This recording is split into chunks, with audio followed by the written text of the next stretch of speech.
નમસ્તે મિત્રો, હાર્દિક સ્વાગત છે તમારું આજની એક નવી કહાની પર। તો ચાલો શરૂ કરીએ। હું વિનોદ, એક સામાન્ય માણસ, પોતાની જિંદગીના શ્રેષ્ઠ વર્ષ સખ્ત મહેનત કરવામાં વિતાવ્યા। મારી ઉંમરના વળાંક પર જ્યારે મારી શાંતિ અને આરામની જીવન જીવવું જોઈતું, ત્યારે મારા જીવનમાં તોફાન આવી ગયો। મારે 4 બાળકો, 3 દીકરીઓ, વિજય, જીગર અને દિનેશ, અને એક દીકરી ઉર્મિલા। મેં મારી આખી જિંદગીની કમાણી તેમના સારા ઉછેર અને ખુશીઓ માટે ખર્ચી નાખી। પરંતુ જેમ જેમ સમય પસાર થતો ગયો, મને અનુભવ થયો કે મારા ઉછેર અને પ્રેમનો હક તેઓ ચૂકવી શક્યા નહીં। મારી સૌથી મોટી મુશ્કેલી ત્યારે શરૂ થઈ જ્યારે મારી પત્ની યશવીનું અવસાન થયું। યશવી મારા માટે દરેક પગલે એક સહારો હતી, પણ જ્યારે તે જતી રહી ત્યારે મારી દુનિયા જ ઉજળ થઈ ગઈ। યશવીના ગયા પછી મારા દીકરા વિજય સાથે એક અકસ્માત થયો અને તે પણ મને છોડીને આ દુનિયામાંથી જતો રહ્યો। તેની પત્ની ચારુ વિધવા થઈ ગઈ, એટલે તે મારી સાથે રહેવા આવી ગઈ। તેના 2 નાના બાળકો હતા, યશ અને પ્રિયા, જેમનો ઉછેર કરવાની જવાબદારી હવે મારા ખંભા પર આવી પડી હતી। મેં ચારુ અને તેના બાળકોનું ધ્યાન રાખવાનું શરૂ કર્યું। મારા હૃદયમાં તેના માટે ફક્ત સહાનુભૂતિ હતી, કારણ કે તે દુનિયાની મુશ્કેલો સામે એકલે હાથે હિંમત કરીને લડી રહી હતી। હું તેને અને તેના બાળકોને તે બધી સુવિધાઓ અને સહારો આપવા માંગતો હતો। તેઓ ગુમાવી ચૂક્યા હતા, પરંતુ મારી બીજી વહુઓ સવિતા અને અવનવીએ આ વાત બિલકુલ પસંદ આવી રહી નહોતી। તેઓ સમજતી હતી કે હું મારા નિવૃત્તિના પૈસા ચારુ અને તેના બાળકો પાછળ ખર્ચી નાખીશ અને તેમના પતિ જીગર અને દિનેશને કશું જ નહીં મળે। તેમની નજર ચારુ પર જ રહેતી હતી અને તે અશક્ય હોય તેટલી રીતે તેના માટે મુશ્કેલીઓ ઊભી કરવાનો પ્રયાસ કરતી હતી। ચારુ, જે પહેલાથી જ પોતાના દુઃખોમાં ડૂબેલી હતી, તેમની વાતો અને વર્તનથી બધું દુઃખ થઈ જતી। યશવીના મૃત્યુ પછી ચારુ મારું ખાસ ધ્યાન રાખવા લાગી। તે મારા ખાવા પીવાથી લઈને દવાઓ સુધી દરેક વસ્તુનું ધ્યાન રાખતી હતી। તેની દેખરેખમાં એક દીકરી જેવો અહેસાસ હતો અને તેને ધીમે ધીમે મારા હૃદયમાં પોતાના માટે ખાસ જગ્યા બનાવી દીધી હતી। હું તેના બાળકો માટે રમકડા અને કપડાં ખરીદી લાવતો, જેનાથી તેઓ ખૂબ ખુશ થતા, પણ ઘરના બાકીના લોકોને મારું આ બધું કરવું પસંદ નહોતું। મારી બીજી વહુઓ અવારનવાર એવો ઉલ્લેખ કરતી કે હું મારી બધી મૂડી ચારુ અને તેના બાળકો પાછળ શા માટે ખર્ચી રહ્યો છું? શું તે લોકો માટે તેમાંથી કોઈ નહીં બચે? મેં તમને ઘણીવાર સમજાવવાનો પ્રયાસ કર્યો હતો કે આવું નથી, પરંતુ વહુએ મારા દીકરાઓને પણ મારા વિરુદ્ધ ઉશ્કેર્યા હતા। જીગર અને દિનેશ મારાથી દૂર થતા જતા હતા અને તેઓ મારા પર શંકા કરવા લાગ્યા હતા।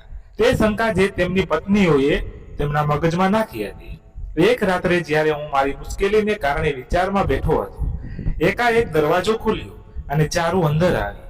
આ પહેલા કે હું કંઈક કહું, તે મારી તરફ વધીને બોલી, પિતાજી, મને ખબર છે કે અત્યારે તમે શેમાંથી પસાર થઈ રહ્યા છો, પરંતુ તમે બિલકુલ પણ પરેશાન ન થાઓ।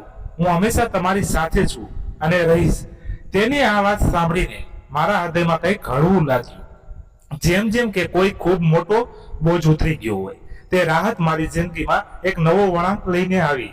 ચારુ મને યાદ અપાવ્યું કે હજુ જિંદગી ખતમ નથી થઈ અને હજુ તો ઘણું બધું બાકી છે, જેના માટે આપણે જીવવાનું છે। ચારુનું મારા ઘરમાં રહેવું મારા દીકરાઓ માટે હંમેશા એક બહુ મોટો મુદ્દો બનતો જતો હતો। જીગર અને દિનેશને ચારુથી વિચિત્ર દુશ્મની થઈ ગઈ હતી। તેઓ તેના દરેક કામમાં ખામીઓ કાઢતા, તેના બાળકોને ખીજવતા અને અવારનવાર તેની વિરુદ્ધ વાતો કરતા। એક દિવસ હું ઘરના આંગણામાં બેઠો હતો, ત્યારે મેં મારા દીકરાઓને ધીમે ધીમે વાતો કરતા સાંભળ્યા। તેઓ પ્લાન બનાવી રહ્યા હતા કે કઈ રીતે ચારુને આ ઘરમાંથી કાઢી મૂકવામાં આવે। જીગર, જે હંમેશા જલ્દી ગુસ્સે થઈ જતો હતો, બોલ્યો, આપણે આ સ્ત્રીને જલ્દીથી જલ્દી અહીંથી કાઢવી પડશે। પિતાજીના બધા પૈસા આના પર જ ખર્ચ થઈ રહ્યા છે અને તેના બાળકો મજેથી રહ્યા છે। જો આપણે કંઈ પણ નહીં કરીએ તો પછી આપણો હિસ્સો ક્યાંયનો નહીં રહે। દિનેશને પણ તેની હામાં આ મિલાવીને બોલ્યો, સાચું કહી રહ્યો છે ભાઈ, જો આ સ્ત્રી અહીં રહી તો પિતાજી આપણને કંઈ આપશે જ નહીં, એટલા માટે આપણે જલ્દીથી જલ્દી તેને આ ઘરમાંથી કાઢવાનો રસ્તો શોધવો પડશે। દિનેશ, જે સૌથી મોટો અને અવારનવાર ખૂબ જ સમજદાર સમજતો હતો.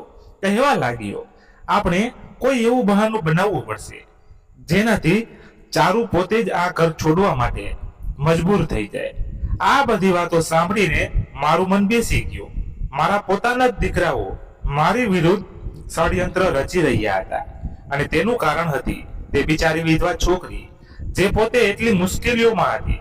હું જાણતો હતો કે જો ચારુને આ ઘરમાંથી કાઢી મૂકવામાં આવશે તો તેની પાસે કોઈ બીજું ઠેકાણું નહીં રહે, કારણ કે તેના માતા પિતા પણ હવે આ દુનિયામાં નહોતા. તે મારા સ્વર્ગીય દીકરાની એકમાત્ર નિશાની હતી. મેં ચારુ માટે દરેક શક્ય પગલું ભરવાનું નક્કી કર્યું. મેં મારા દીકરાઓને મારા રૂમમાં બોલાવ્યા અને તેમની સાથે ખુલીને વાત કરી કે તમે લોકો શું વિચારો છો કે આ બધાથી તમને શું મળશે. જીગરે ગુસ્સામાં જવાબ આપ્યો, પિતાજી, તમને અમારી કોઈ ચિંતા નથી. તમારું બધું ધ્યાન તો ચારુ અને તેના બાળકો પર. છેવટે અમારે પણ અમારી જિંદગી સારી રીતે પસાર કરવી છે. જો બધી રકમ ચારુ પર જ ખર્ચ થઈ ગઈ તો પછી અમારી પાસે શું બચશે. મેં જીગરની આંખોમાં જોયું અને કહ્યું, તમે લોકોને આ વાત સમજવી જોઈએ કે ચારુનું હું આ દુનિયામાં કોઈ નથી. જો હું તેનું ધ્યાન નહીં રાખું તો તે બિચારી ક્યાં જશે. તમે લોકો તેના અને તેના બાળકો સાથે કરી રહ્યા છો તે ખૂબ જ ખોટું છે. દિનેશે તરત જ વચ્ચે પડતા કહ્યું, પિતાજી, અમે આ વાતનો ખ્યાલ છે કે ચારુની હાલત સારી નથી, પણ તમારે અમને પણ અવગણવા ના જોઈએ. અમે તમારા દીકરા છીએ અને અમારો પણ અધિકાર છે. મેં દિનેશની વાત સાંભળીને ઊંડો શ્વાસ લીધો અને કહ્યું, તમે લોકો મારા દીકરા છો અને હું તમને બધાને બરાબરનો પ્રેમ આપું છું, પણ ચારુને હું આ ઘરમાંથી જવા નહીં દઉં. તેના માટે આ ઘર જ તેનો છેલ્લો આધાર છે. જો તમને લોકોને મારા નિર્ણયથી વાંધો હોય તો પછી તમે લોકો તમારા માટે કોઈ બીજો રસ્તો પસંદ કરી લો, પરંતુ ચારુ મારી સાથે જ આ ઘરમાં રહેશે. મારા નિર્ણય પર ઘરનું વાતાવરણ વધુ તણાવથી ભરાઈ ગયું. દીકરાઓને વહુઓના ચહેરા પર નારાજગી હવે સ્પષ્ટ દેખાવા લાગી. દરરોજ ઘરમાં કોઈને કોઈ વાતને લઈને કોઈને કોઈ ઝઘડો થતો રહેતો હતો. ક્યારેક ખાવાના ટેબલ પર નાની મોટી વાતો પર કટાક્ષ થતો તો ક્યારેક કોઈ બહાને ચારુને નીચે દેખાડવાનો પ્રયાસ કરવામાં આવતો. ચારુ પણ આ વાતાવરણમાં હવે હદથી વધારે માનસિક દબાણનો શિકાર બની રહી હતી. તે પોતાના બાળકો તરફ જોતી અને પછી મારી તરફ, અને તેની આંખોમાં એક અજાણ્યો ભય એ દેખાવા લાગતો. પણ મેં તેના અને તેના બાળકો માટે પોતાને જ વચન આપ્યું હતું. તેનું પૂરું કરવાનું મેં નક્કી કરી લીધું હતું. એક દિવસ જ્યારે ઘરનું વાતાવરણ હદથી વધારે ખરાબ થઈ ગયું, દિનેશે ચારુને તીખા અવાજે કહ્યું, અહીંથી ચાલી કેમ નથી જતી? આ ઘરમાં તારી હવે કોઈ જગ્યા નથી. તેની વાત સાંભળીને ચારુનો ચહેરો ઉદાસ થઈ ગયો અને તેની આંખોમાં આંસુ ભરાઈ આવ્યા. હું આ બધું સહન જ ન કરી શક્યો અને દિનેશને શક્યતાથી ઠપકો આપ્યો, આ શું બકવાસ છે? તારી હિંમત કેવી રીતે થઈ ચારુ સાથે આ રીતે વાત કરવાની? તે મારી વહુ છે અને આ ઘરનો હિસ્સો પણ છે, જેમ કે તમે લોકો છો, અને તે અહીંયા હંમેશા રહેશે. દિનેશ મારી આ વાત પર ચૂપ થઈ ગયો, પણ તેની આંખોમાં ગુસ્સો હજુ પણ સ્પષ્ટ દેખાઈ રહ્યો હતો. ઘરની સ્થિતિ દિવસે ને દિવસે ખૂબ બગડતી જઈ રહી હતી, પણ મેં નિર્ણય કરી લીધો હતો કે ભલે કંઈ પણ થાય, ચારુ અને તેના બાળકોનો સાથ હું નહીં. હવે દરરોજ ચારુ માટે એક નવી પરીક્ષા લઈને આવતો. મારા દીકરા અને વહુની વાતો અને તેમનું વર્તન ચારુ પર ઊંડી અસર કરી રહ્યું હતું. તે સાહસથી આ બધા સંજોગોનો સામનો કરી રહી હતી, પરંતુ હવે ધીમે ધીમે નબળી પડતી જતી હતી. એક દિવસ જ્યારે ચારુએ નાસ્તા દરમિયાન વહુની તીખી વાતોનો સામનો કર્યો તો તે ચૂપચાપથી ઉઠીને પોતાના રૂમમાં જતી રહી. તેની તબિયત પહેલેથી જ ઠીક નહોતી અને આ સતત મેણા ટોણાને કારણે તેનું સ્વાસ્થ્ય વધુ બગડી ગયું. સાંજ સુધીમાં તેની હાલત ઘણી બગડી ગઈ. તે તાવ અને નબળાઈનો શિકાર થઈ ગઈ. તરત તેને હોસ્પિટલ લઈ જવાનો નિર્ણય કર્યો. હોસ્પિટલમાં ડોક્ટરે જણાવ્યું કે ચારુની હાલત ઘણી નબળી છે અને તેને સંપૂર્ણ આરામ કરવાની જરૂર છે. ડોક્ટરની વાત સાંભળીને મારું હૃદય ખૂબ જ ખરાબ રીતે ગભરાઈ ગયું. મારા બંને પુત્રના માથેથી પહેલા જ પિતાનો સાયો ઉઠી ચૂક્યો હતો, પરંતુ હવે હું તેમની માને પણ તેમનાથી દૂર થવા દેવા માંગતો નહોતો. તેથી મેં તરત જ તેની સંભાળની વ્યવસ્થા કરી. હું દિવસ રાત તેની સાથે હોસ્પિટલમાં રહ્યો. તેની દવા અને ખાવા પીવાનું ખાસ ધ્યાન રાખ્યું. મારી પ્રાર્થના રંગ લાવી અને થોડા દિવસોમાં ચારુની તબિયત સુધરવા લાગી. જ્યારે હું ચારુને ઘરે પાછે લાવ્યો ત્યારે તે ખૂબ જ નબળી હતી. તેની હાલત એવી હતી કે તે પથારીમાં ઊભી પણ નહોતી થઈ શકતી. મેં તેના રૂમમાં એક નાનો પલંગ મૂક્યો અને તેના માથે બેસીને તેની દેખરેખ કરવા લાગ્યો. મેં તેને જાતે જમવાનું ખવડાવ્યું, દવા આપી અને આખી રાત તેની સેવા કરી. ચારુ પોતાના દુઃખોની જો સાથ આ બીમારી સામે લડી રહી હતી. ધીમે ધીમે સ્વસ્થ થવા લાગી. મારી સેવા અને સંભાળે તેને તે સહારો આપ્યો જે તેને મુશ્કેલ સમયમાં જોઈતો હતો. થોડા દિવસોમાં તેના મોઢા પર તે જૂની ચમક પાછી આવવા લાગી. પરંતુ આ બધું ઘરના બાકીના લોકોને કેવી રીતે સહન થઈ શકે? સવિતા જે જીગરની પત્ની હતી તે દરેક ક્ષણે તકની શોધમાં રહેતી. તેણે પોતાની ફોનમાં મારા અને ચારુના બધા ક્ષણોને શૂટ કરવાનું શરૂ કરી દીધું. જ્યારે હું તેની સારી રીતે દેખભાળ કરી રહ્યો હતો, તે ચૂપચાપ વિડીયો અને તસવીરો બનાવી રહી હતી અને પછી તેમને પોતાના પતિ સાથે શેર કરી દેતી. મારી બંને વહુઓ એકબીજા સાથે મળી ગઈ હતી. તેઓ દરેક શક્ય પ્રયાસ કરી રહી હતી કે કોઈ પણ રીતે ચારુને ઘરમાંથી કાઢી મૂકે અને આ ઘરની માલકીન બની જાય. તેથી તેઓ ખોટા સબૂતો ભેગા કરી રહ્યા હતા જેથી તેના આધારે ચારુને ઘરમાંથી કાઢવામાં સફળતા મળે. એક દિવસ જ્યારે હું રૂમમાં બેઠો ન્યૂઝપેપર વાંચી રહ્યો હતો, જીગર અને દિનેશ મારી સામે આવ્યા અને કહેવા લાગ્યા કે પિતાજી, હવે અમે તમારી આ હરકતો બધું સહન કરી શકતા નથી. હવે બધું અમારી સહનશીલતાની બહાર જઈ રહ્યું છે. તમને તો તમારી ઇજ્જતની કોઈ ચિંતા નથી, પણ હવે તો તમે અમારી ઇજ્જતનું પણ ધ્યાન નથી રાખતા. જો તમારી આ હરકતો વિસ્તારવાળાઓએ કે બાકીના લોકો સામે આવી ગઈ તો અમને લોકોને તો ક્યાંય મોં દેખાડવા મુશ્કેલ થઈ જશે. તેથી ચારુ એ જ છે કે તમે સાચા રસ્તે આવી જાઓ અને ચારુને અઘરા આ ઘરમાંથી બહાર કાઢો. જો હજી યુવાન છે, તેની કોઈ પણ લગ્ન કરવા તૈયાર થઈ શકે છે. નહીં રહી વાત બાળકોની, તો તેમની જવાબદારી તમે ભલે ઉઠાવી લો. અમને આનાથી કોઈ વાંધો નથી. આખરે તે તમારા દીકરાના સંતાનો છે. પરંતુ ચારુને હવે અમે આ ઘરમાં સહન કરી શકતા નથી. મેં તે લોકોને કહ્યું, ભલા તમે લોકો કહેવા શું માંગો છો? જે પણ વાત છે સ્પષ્ટ કહો, કારણ કે મને કંઈ સમજાતું નહોતું કે તેઓ શું કહેવા માંગે છે. આ પછી દિનેશે પોતાનો મોબાઈલ કાઢ્યો અને મને તે તસવીરો બતાવી જે ચોરી છીપે લેવામાં આવી હતી. જ્યારે હું ચારુને દવા પીવડાવી રહ્યો હતો અને માથાને દબાવી રહ્યો હતો, કારણ કે તે સમયે તેને મારી ઘણી વધારે જરૂર હતી. જો કે બનવું તો એવું જોઈતું હતું કે તેની રેણી અને જેઠાણીને તેનું ધ્યાન રાખવું પડે, પરંતુ તેના બદલે તે લોકોએ અમારી તસવીરો ખેંચી અને આટલો મોટો તમાશો બનાવી દીધો. તેમની વાતો સાંભળીને મારા હોશ ઉડી ગયા. મારા પોતાના દીકરા જેમ મેં મારી મહેનત અને કમાણીથી ઉછેરીને મોટા કર્યા, આજે તેઓ જ મારી વિરુદ્ધ ઊભા હતા. મેં એક ક્ષણ માટે શાંતિ ધારણ કરી લીધી, પણ પછી મારી આંખોમાં ગુસ્સાની ચિંગારી ચમકવા લાગી. તમે લોકોને શરમ નથી આવતી? મેં ગુસ્સેથી કહ્યું. મારા ઉછેર, મારા પ્રેમનો આ બદલો આપ્યો. મેં તમને શું નથી આપ્યું? અને હવે તમે મારા પર આરોપ લગાવી રહ્યા છો કે મારા ને ચારુની વચ્ચે કંઈક ખોટું છે. જીગરે કટાક્ષ કરતા કહ્યું, પિતાજી, અમે બસ એ જ બતાવી રહ્યા છીએ જે સાચું છે. મારા હૃદયમાં દુઃખ અને ગુસ્સો બંને એક સાથે ઉભરી રહ્યા હતા. મેં નિર્ણય કરી રહ્યો હતો કે હું તેમના સામે હાર નહીં માનું. તમે લોકો આ વિડીયોમાં જ્યાં ઈચ્છો ત્યાં બતાવો. હું મારી ઇજ્જત અને સચ્ચાઈ માટે ઊભો રહીશ. ચારુ આ ઘરનો હિસ્સો છે અને હું તેનો સાથ ક્યારેય નહીં. મારા સખ્ત જવાબ પર જીગર અને દિનેશના ચહેરા પર નારાજગી અને નિરાશા દેખાય. તેઓ સમજી ગયા કે હું તેમના દબાણમાં નહીં આવું, પરંતુ હું જાણતો હતો કે મામલો અહીં પૂરો નહીં થાય અને મને મારું હજુ વધુ મુશ્કેલીઓનો સામનો કરવો પડશે. આ ચારુ જે હવે સાચી થઈ ગઈ હતી, તેને પણ ખ્યાલ નહોતો કે મારા દીકરાઓએ શું યોજના બનાવી રાખી છે. ઘરનું વાતાવરણ હવે વધુ તણાવપૂર્ણ બની ગયું હતું, પણ મેં નક્કી કરી લીધું હતું કે ચારુને કોઈ પણ ભોગે આ ઘરમાં રહેવા દઈશ. ભલે તણાવ અને ટેન્શન બની રહેતું હતું, પણ ચારુ સાથે જે થઈ રહ્યું હતું તે મારા માટે સૌથી વધુ પીડાદાયક હતું. તેનો પતિ જે તેનો એકમાત્ર સહારો હતો તે હાથમાંથી નીકળી ગયો હતો.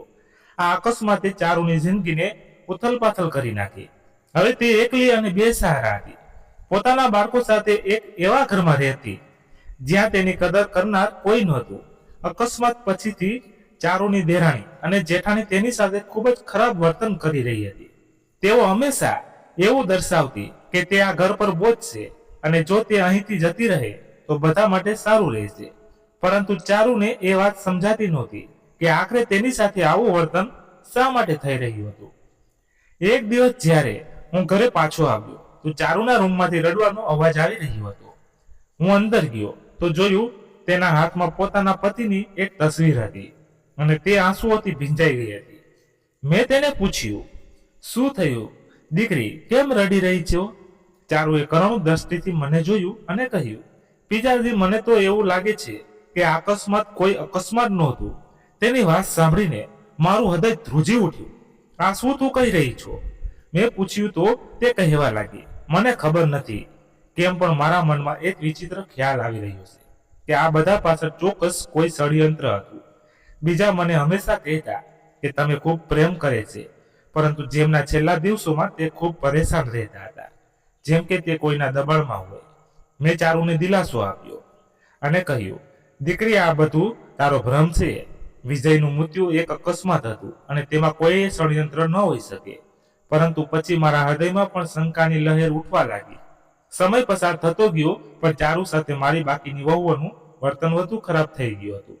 તેઓ તેને દરરોજ મેણા ટોણા મારતી અને તેને ઘરેથી કાઢી મૂકવાની વાતો કરતી. પરંતુ આ બધા પાછળ એક વધુ ભયાનક યોજના હતી જેનો અંદાજો કોઈને નહોતો. ચારુ સાથે મારી બાકીની વહુઓ ઉદ્દેશ્ય ફક્ત એટલો જ હતો કે તેને ઘરમાંથી કાઢીને આ ઘરની મિલકત અને મારા નિવૃત્તિની રકમ પર કબજો કરી શકે. તેઓ જાણતી હતી કે જો ચારુ અહીં રહી તો તેમને યોજનામાં અવરોધ બની જશે. તેથી તેમણે પોતાના પતિઓ સાથે મળીને એક ષડયંત્ર રચ્યું હતું. ચારુના પતિનો તે અકસ્માત એક સામાન્ય દુર્ઘટના નહોતી, તે વિચારીને કરાયેલું ષડયંત્ર હતું. તેથી ચારુ લાચાર થઈને આ ઘર છોડી દે. પરંતુ ચારુની નિષ્પાપ ને સાદગીએ તેને હજુ સુધી આ ઊંડી ષડયંત્રનો અનુભવ થવા દીધો નહોતો.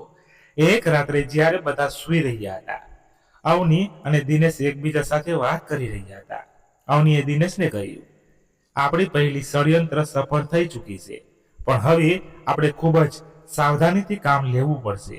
જો ચારુને જરા પર શંકા ગઈ તો તે આપણા વિરુદ્ધ થઈ શકે છે. આપણે તેને કોઈ પણ રીતે ઘરમાંથી કાઢવાની છે અને તે પછી પિતાજીની બધી મિલકત અને નિવૃત્તિની રકમ આપણી હશે. દિનેશે માથું હલાવીને કહ્યું કે હા, પણ આપણે આ બધું ખૂબ જ સાવચેતીથી કરવું પડશે. કોઈ પણ ઉતાવળ કરવી ન જોઈએ.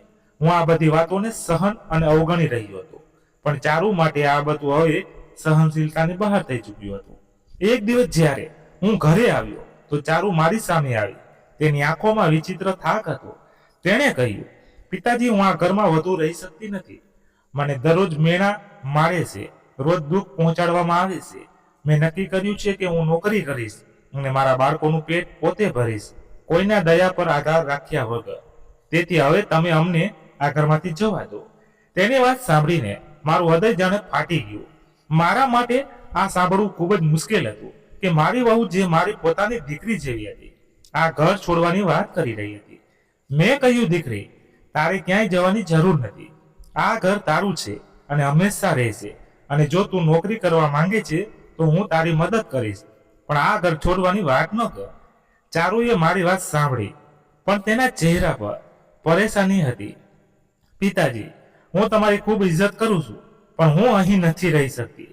મારા બાળકો આ વાતાવરણમાં ખુશ નથી અને હું તેમને તકલીફમાં પસાર થવા દેવા નથી માંગતી. હું નોકરી કરીશ અને મારા બાળકોનું ધ્યાન રાખીશ, પણ અમને ઘરેથી જવા દો. મારી આંખોમાં આંસુ આવી ગયા, પણ હું જાણતો હતો કે ચારુ માટે આ નિર્ણય કેટલો મુશ્કેલ હતો. મેં તેને કહ્યું, દીકરી, જો તું આજે જ ઈચ્છે તો હું તને નહીં રોકું, પણ યાદ રાખજે, આ ઘર હંમેશા તારું રહેશે. તું જ્યારે ઈચ્છે પાછી આવી શકે છે. ચારુએ મને ધન્યવાદ કહ્યું અને તે આખી રાત વિચારમાં ડૂબેલી રહી. બીજા દિવસે તેણે નોકરીની શોધ શરૂ કરી દીધી. જ્યારે ચારુએ નોકરીની શરૂ કરી, તમે અનુભવ્યું કે તે બહારની દુનિયામાં એક નવા અંદાજથી જીવવાનો પ્રયાસ કરી રહી હતી. તેને પોતાના બાળકો માટે પોતાને મજબૂત બનાવ્યા અને તેમને વધુ સારું જીવન આપવાની જીદમાં લાગી ગઈ. એક દિવસ જ્યારે હું બજાર જઈ રહ્યો હતો ત્યારે મેં ચારુને એક ઓફિસની બહાર જોઈ. તે ખૂબ વ્યસ્ત લાગી રહી હતી, પણ તેના ચહેરા પર એક વિચિત્ર સ્મિત હતું. હું તેને મનોબળ વધારવા માટે તેની પાસે ગયો. તે પણ મને જોઈને હસી પડી. મેં તે ક્ષણમાં વિચાર્યું કે કદાચ બહારની દુનિયા તેના માટે સારી હશે, કદાચ તે પોતાને એક નવી જિંદગી આપી શકશે. પણ આ બધું આટલું સરળ નહોતું.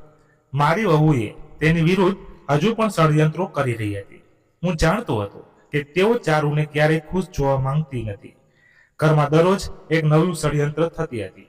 મેં મારા દીકરાઓ અને વારવાર સમજાવ્યા, પણ તેમના પર કોઈ અસર ન થઈ.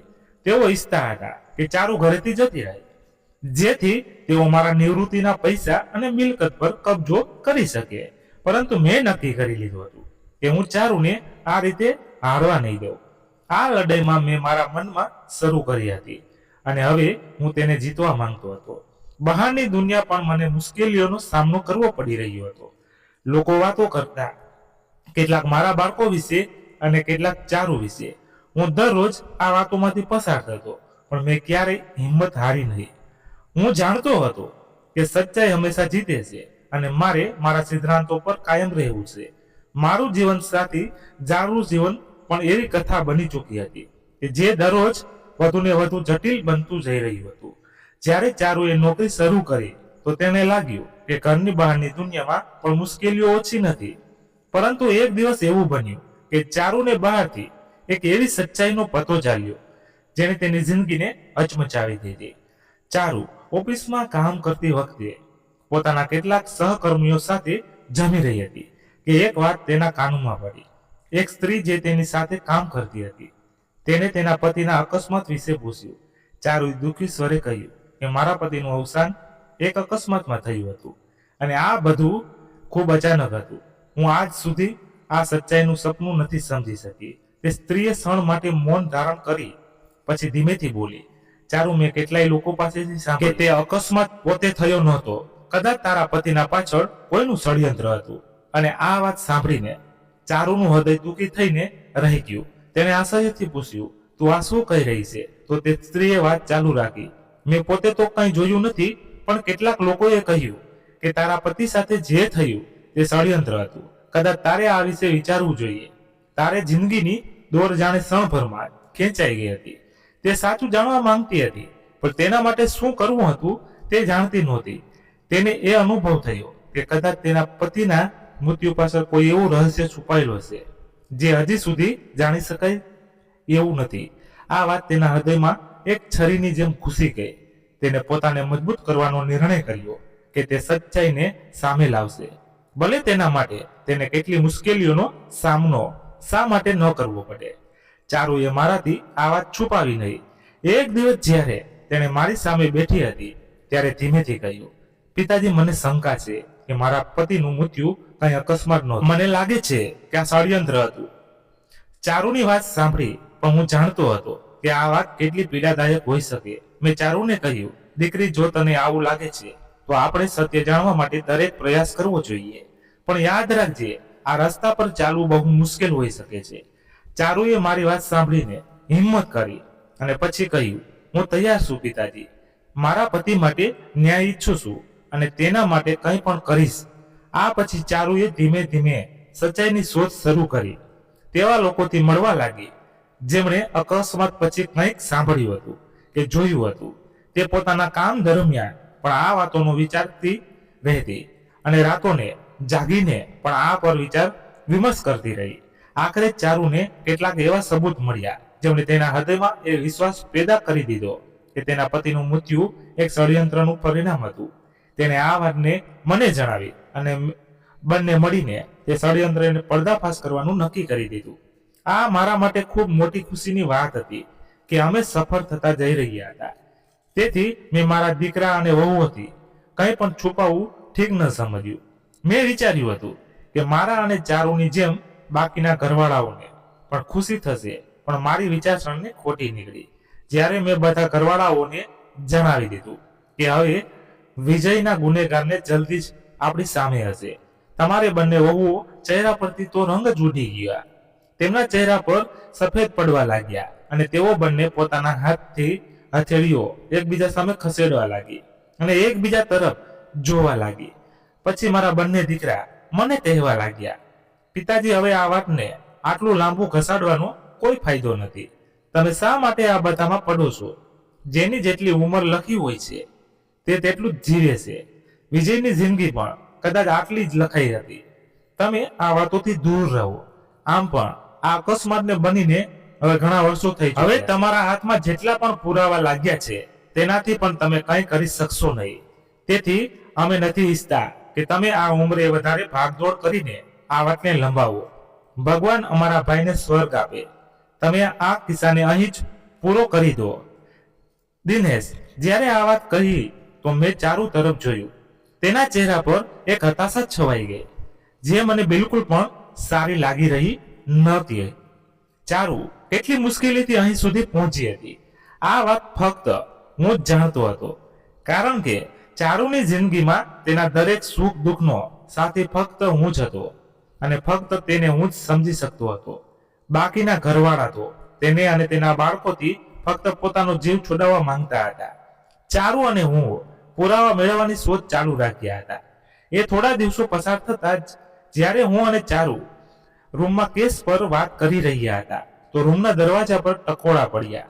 હું જઈને દરવાજો ખોલ્યો તો મારી બંને વહુ અને બંને દીકરા દરવાજાની બહાર ઊભા હતા. મારા દીકરાએ મને પ્રશ્ન કર્યો, પિતાજી, તમે દરવાજો બે કેમ કર્યો? તેમના પ્રશ્નએ મને હેરાન કરી દીધો કે મારો દીકરો એકવાર ફરી મારા પર શંકા કરી રહ્યો હતો અને મારા દીકરાને જવાબ આપ્યો, તમને લોકોને કોઈ પણ અધિકાર નથી બનતો કે તમે લોકો મને આ પ્રશ્ન કરો. મારા દીકરાઓએ મને કહ્યું, પિતાજી, હવે અમે અમારા ઘરમાં તમારી આ બધી હરકતો સહન કરી શકતા નથી. મને તે બંને પર ખૂબ ગુસ્સો આવી રહ્યો હતો, પણ હું મારી બચાવમાં કંઈ પણ રજૂ કરી શકતો નહોતો. મારા બંને દીકરા મને કહી રહ્યા હતા, જો તમારે બંનેને એકબીજા સાથે ફક્ત વાત જ કરવાની હતી તો તમે રૂમનો દરવાજો કેમ બંધ કરી રાખ્યો હતો? તે લોકોના આ પ્રકારના પ્રશ્ન પર ચારુની હિંમત તૂટી રહી હતી. હું હવે ક્યારેક અમારા દીકરાઓને એ જણાવવા માંગતો નહોતો કે હું વિજયના મૃત્યુના સબૂત એકઠા કરી રહ્યો છું, કારણ કે જ્યારે પણ મેં તેમને જણાવ્યું હતું ત્યારે તેમણે મને આ વાતથી રોકવાનો પ્રયાસ કર્યો હતો, જેનાથી ચારુ નિરાશ થઈ જતી હતી, જે હું બિલકુલ નહોતો ઈચ્છતો. મારી બંને વહુઓ ચારુનો હાથ પકડીને તેને રૂમમાંથી ખેંચીને બહાર લઈ આવી અને પોતાના પતિઓને કહેવા લાગી કે હવે અમે તેને એક ક્ષણ માટે પણ આ ઘરમાં સહન કરી શકતી નથી. આ ખૂબ જ ચારિત્ર્યહીન સ્ત્રી છે, તેને હવે આ ઘરમાંથી જવું જ પડશે. ચારુની આંખોમાંથી પડતું દરેક આંસુ આ વાતની સાક્ષી આપી રહ્યું હતું કે ચારુ ચારિત્ર્યહીન નહીં પણ એક પવિત્ર છોકરી છે. મને મારા દીકરાઓને વહુઓની ગંદી વિચારસરણી પર આશ્ચર્ય થઈ રહ્યું હતું. મેં તેમણે કહ્યું, હા, આજ પછી ચારુ આ ઘરમાં નહીં રહે. તો ચારુએ પણ મારી તરફ હેરાનથી જોયું. પછી મેં કહ્યું કે ચારુની સાથે સાથે હું પણ આ ઘરમાંથી જતો રહીશ. તો મારા દીકરાઓના ચહેરા પરથી તો રંગ જ ઉડી ગયા અને મારી બંને વહુઓ પણ પરેશાનથી નજર લગાવવા લાગી. મેં ચારુના માથા પર હાથ ફેરવ્યો અને પછી તેના બાળકોને ઉચક્યા. અમે ઘરેની જરૂરિયાતનો કોઈ પણ સામાન ન લીધો અને અમે એ જ ઘરથી નીકળી પડ્યા. મને ખબર હતી કે મારા દીકરાઓ મારી જ કમાણી ખાય છે, એટલે મારા વગર તેઓ બિલકુલ પણ નહીં રહી શકે અને પોતે જ મારી પાસે માફી માંગવા આવી જશે. ચારુએ મને ખૂબ રોક્યો ને સમજાવ્યો, પિતાજી, તમે તમારા ઘરને છોડીને ન જાઓ. મને ખૂબ તકલીફ થઈ રહી છે કે મારા કારણે તમારા પર આવા આરોપો લાગ્યા. તમારી જિંદગીને મેં ખૂબ જ મુશ્કેલીમાં મૂકી દીધી છે. તમે મને જવા દો અને પોતે પાછા ઘરે ચાલ્યા જાઓ. પણ હું મારા કર્તવ્યથી કેવી રીતે બચી શકતો હતો? ચારુ હવે મારું કર્તવ્ય બની ચૂકી હતી, કારણ કે મારો દીકરો આ દુનિયામાં ન હતો, એટલે તેની અને તેના બાળકોની જવાબદારી હવે મારા ખંભા પર હતી.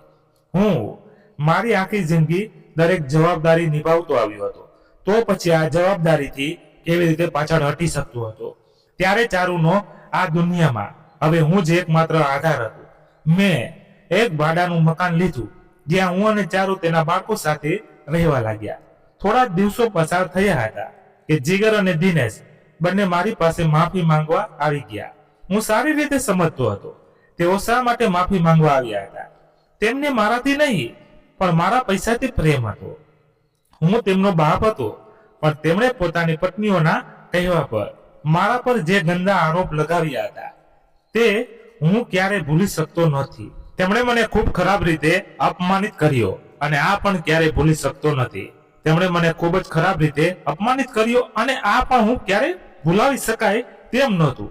મને ખબર હતી કે તેમના પાસે હવે ખાવા પીવા સુધીનું કઈ બચ્યું નહોતું, એટલે તેઓ મારી પાસે પાછા ફર્યા હતા. તેઓ મારા પૈસાને ક્યારે પોતાના હાથમાંથી જવા દેવા નહોતા માંગતા, એટલે તેમણે એક અઠવાડિયું પણ ન લગાવ્યું અને આવીને મારી પાસે માફી માંગવા લાગ્યા. પણ મેં પણ વિચારી લીધું હતું કે આ વખતે હું તેમના સાથે પાછો નહીં જાઉં. ચારુએ મને સમજાવ્યું, પિતાજી તમે તમારા દીકરાઓ પાસે પાછા ચાલ્યા જાઓ, હું આ ઘરમાં એકલી રહીશ. પણ હું ચારુની આ વાત માની શકતો નહોતો. મેં મારા દીકરાઓને પાછા મોકલી દીધા. એક દિવસ બાળકોને સ્કૂલે મૂક્યા પછી હું અને ચારુ ઘરની જરૂરિયાતનો સામાન લેવા બજાર જઈ રહ્યા હતા. ત્યારે મને તે ચોકીદાર દેખાયો જે વિજયની ઓફિસની બહાર નોકરી કરતો હતો. તેને ખબર અંતર પૂછ્યા પછી ચારુ તરફ જોઈને કહ્યું, ચારુની વિધવા હાલત જોઈને મને ખૂબ દુઃખ થાય છે. તેમની સાથે ખૂબ મોટો અન્યાય થયો છે.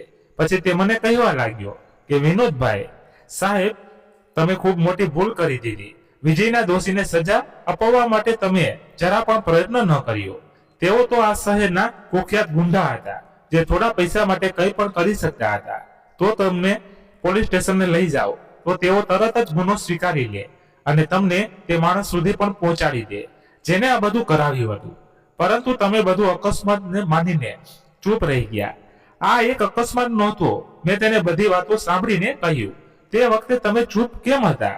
હવે જો જરા પણ કોઈ પુરાવો મળી ગયો અને મને ખબર પડી ગઈ આ બધું કોણે કરાવ્યું તો હું તેને ક્યારેય માફ નહીં કરું. હું તેને જરૂર સજા અપાવીશ. જેણે ચારુ અને તેના બાળકોની જિંદગી બરબાદ કરી દીધી, જેણે મારા વૃદ્ધાવસ્થાનો આધાર મારાથી છીનવી લીધો. હવે મને સમજાઈ ગયું છે કે વિજયનું મૃત્યુ એક અકસ્માત નહીં પણ એક વિચારપૂર્વક રચાયેલું ષડયંત્ર હતું. મેં ચોકીદારને પૂછ્યું, તમે તે સત્ય ત્યાં જ નોકરી કરતા હતા ને? શું તમે મારી કઈ મદદ કરી શકો છો? ચોકીદારે કહ્યું, વિનોદ સાહેબ, હું તો વિજય સાહેબ તેમના મૃત્યુ પછી તે નોકરી છોડી ચૂક્યો છું. તેમના પછી મારું ત્યાં મન નહોતું લાગતું. ફરી પાસે કોઈ મજબૂત પુરાવા તો નથી, પણ આ ઓફિસના સીસીટીવી કેમેરા કેટલીક વિડીયો છે જે તે દિવસોની છે જ્યારે વિજય સાહેબનું મૃત્યુ થયું હતું. જો તમે ઈચ્છો તો હું તમને તે આપી શકું છું. મેં કહ્યું, હા જરૂર આપો. હોઈ શકે છે તેમાં કંઈક પુરાવા મળી જાય. બીજા દિવસે તે ચોકીદાર મારા ઘરે આવ્યો અને મારા હાથમાં એક પેન ડ્રાઈવ આપીને જેમાં બધી રેકોર્ડિંગ હાજર હતી. મેં તે પેન ડ્રાઈવ ચારુના લેપટોપમાં ચલાવી. જેવી વિડીયો ચાલી વિજયનો ચહેરો સ્ક્રીન પર દેખાયો. તેને જોઈને હું મારી જાતને રોકી ન શક્યો અને મારી આંખોમાંથી આંસુ વહેવા લાગ્યા. મારો દીકરો વિડીયોમાં હલનચલન કરતો, હસતા હસતા લોકો સાથે વાતો કરી રહ્યો હતો. વિજય હંમેશા હસીને જ વાતો કરતો હતો. તેના ચહેરા પર મેં ક્યારેય ગુસ્સો કે નારાજગી જોઈ નહોતી. ચારુએ મારા ખંભા પર હાથ રાખીને મને દિલાસો આપ્યો. તેને કહ્યું, પિતાજી હવે આપણે વિજયના ગુનેગારોને શોધી જરૂરથી પહોંચી જશું. આપણને ચોક્કસ ન્યાય મળશે. આપણે વિજયના ગુનેગારોને સજા આપવાની છે. મેં ચારુને કહ્યું, દીકરી તો એક વૃદ્ધ માણસ છું. જો તારો સાથ ન હોય તો હું ક્યારેય આ જંગ લડી ન શકત. પછી એક વિડીયોમાં એમણે દેખાયું કે કેટલાક લોકો વિજય સાથે વાત કરી રહ્યા હતા. તેઓ તેને છત પર લઈ જવા માટે કહી રહ્યા હતા. વિજયના ઓફિસની વીજળીના કેટલાક તારોમાં ખરાબી આવી ગઈ હતી, જેને બરાબર કરવા માટે વિજય પોતે કારીગરોને બોલાવ્યા હતા. વિજય જ્યારે છત પર ચડી ગયો ત્યારે કેટલાક બીજા લોકો આવ્યા અને વિજય વિશે પૂછવા લાગ્યા. અમને વિજય સાહેબે બોલાવ્યા છે વીજળી ઠીક કરવા માટે, પરંતુ વિજય તો પહેલેથી જ કેટલાક લોકો સાથે છત પર જઈ ચૂક્યો હતો. તો પછી આ કોણ હતા? કોઈએ વધારે ધ્યાન ના આપ્યું અને તેમને પણ છત પર મોકલી દીધા. જેવા તેઓ છત પર પહોંચ્યા થોડી વાર પછી ચીસો પાડતા નીચે આવ્યા. છત પર વિજય સાહેબની લાશ પડી છે. આખા ઓફિસમાં હોબાળો મચી ગયો. વિજયની લાશને નીચે લાવવામાં આવી. ઓફિસના લોકોએ તપાસ કરી, જેનાથી જાણવા મળ્યું કે વિજયનું મૃત્યુ વીજળીનો કરંટ લાગવાને કારણે થયું હતું. બધાએ સ્વીકારી લીધું કે આ એક અકસ્માત હતો. હેરાનીની વાત તો એ હતી કે જે લોકો પહેલા વિજય સાથે છત પર ગયા હતા તે લોકો કોણ હતા અને ક્યાં ગયા તે જાણવાની કોઈએ કોશિશ ન કરી. આ વાત ત્યાં જ બેબડાઈ ગઈ. જ્યારે વિડીયોમાં તે લોકોના ચહેરા સ્પષ્ટ દેખાઈ રહ્યા હતા. મેં વિડીયો જોઈને પોલીસ સામે રજૂ કરી દીધો. પોલીસે પોતે જ તે ગુનેગારોને પકડી લીધા, કારણ કે તેઓ શહેરના પ્રખ્યાત ગુનેગારો હતા, જેઓ અવારનવાર પકડાતા હતા અને પછી સજા પૂરી થયા પછી છૂટી જતા હતા, પણ પોતાની હરકતોથી બાદ નહોતા આવતા. તેમણે પોતાનો ગુનો સ્વીકારી લીધો અને જણાવી દીધું કે આ કામ તેમણે પૈસાના બદલામાં કર્યું. જ્યારે એ જાણવા મળ્યું કે તેમણે પૈસા કોણે આપ્યા તો મારા પગ નીચેથી જમીન ખસકી ગઈ. તે પૈસા મારી બંને વહુએ આપ્યા હતા વિજયને મારવાના બદલામાં. મને વિશ્વાસ નહોતો આવતો કે મારી વહુઓ અમારી સાથે આટલી મોટી દુશ્મની કરી શકે છે. મેં આ બધી સચ્ચાઈ મારા બંને દીકરાઓ જીગર અને દિનેશને સંભળાવી. તેમણે પોતાની પત્નીઓને છૂટાછેડા આપવાનો નિર્ણય કર્યો. મેં બંને દીકરાઓને કહી દીધું કે તમે તમારી પત્નીઓને છૂટાછેડા આપો કે ન આપો, મને આ વાતથી કોઈ ફરક પડતો નથી, કારણ કે મારા તો તમારા લોકો સાથે હવે કોઈ પણ સંબંધ નથી. હું મારી આખી મિલકત, મારી નિવૃત્તિની રકમ બધું જ ચારુ અને તેના બાળકોના નામે કરી રહ્યો છું. આ સાંભળીને મારા દીકરાઓએ પણ મારા નિર્ણય પર કોઈ વાંધો ન ઉઠાવ્યો. તેઓ કહેવા લાગ્યા, પિતાજી, અત્યાર સુધી અમે અમારી પત્નીઓ પર આંખ બંધ કરીને વિશ્વાસ કરી રહ્યા હતા. અમે ક્યારેય સપનામાં પણ વિચારી શકતા નહોતા કે અમારી પત્નીઓ અમારા સગા ભાઈઓનો જીવ લઈ લેશે. જાણે અજાણે અમે અમારી પત્નીઓ સાથે સાથ આપતા રહ્યા. એટલા માટે તમારો નિર્ણય અમારા માટે બિલકુલ સાચો છે.